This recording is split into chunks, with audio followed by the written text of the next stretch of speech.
السلام علیکم ورحمۃ اللہ وبرکاتہ۔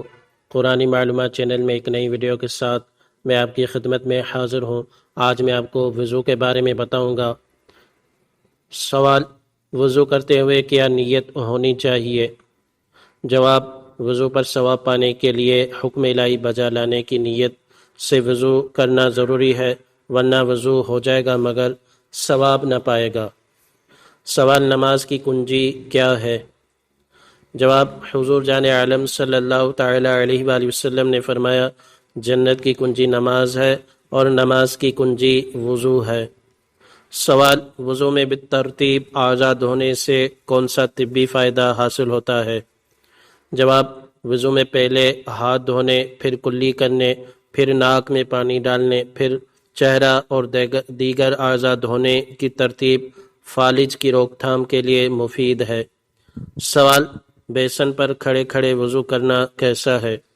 جواب: بیسن پر کھڑے کھڑے وضو کرنا خلاف مستحب ہے۔ سوال: مسواک کے چند طبی فوائد بتائیے۔ جواب: مسواک سے قوت حافظہ بڑھتی، درد سر دور ہوتا اور سر کی رگوں کو سکون ملتا ہے۔ اس سے بلغم دور، نظر تیز، معدہ درست اور کھانا ہضم ہوتا ہے۔ عقل بڑھتی، بچوں کی پیدائش میں اضافہ ہوتا، بڑھاپا دیر میں آتا اور پیٹھ مضبوط ہوتی ہے۔ سوال: وضو کے بعد یاد آیا کہ کوئی وضو دھونے سے رہ گیا ہے مگر یاد نہیں کہ کون سا، تو اب کیا کرے؟ جواب: ایسی صورت میں بایاں یعنی الٹا پاؤں دھو لیا جائے۔ سوال: کس صورت میں بے وضو شخص دا یعنی 100 ہاتھ 25 گز 225 فٹ سے کم پانی میں بے دھلا ہاتھ ڈال دے تو پانی مستعمل نہیں ہوگا؟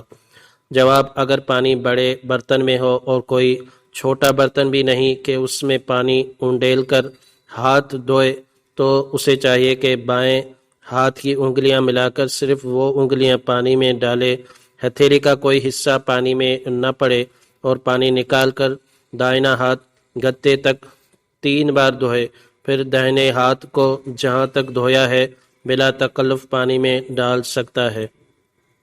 سوال: ایسی کوئی ایک صورت بتائیے جس میں بالغ شخص نماز میں قہقہ لگائے پھر بھی اس کا وضو باقی رہے۔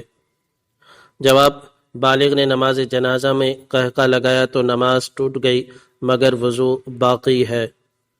آپ کو یہ ویڈیو کیسی لگی؟ ویڈیو کے بارے میں کمنٹ میں بتائیے گا۔ اگر چینل پر نئے ہیں تو چینل سبسکرائب کیجئے۔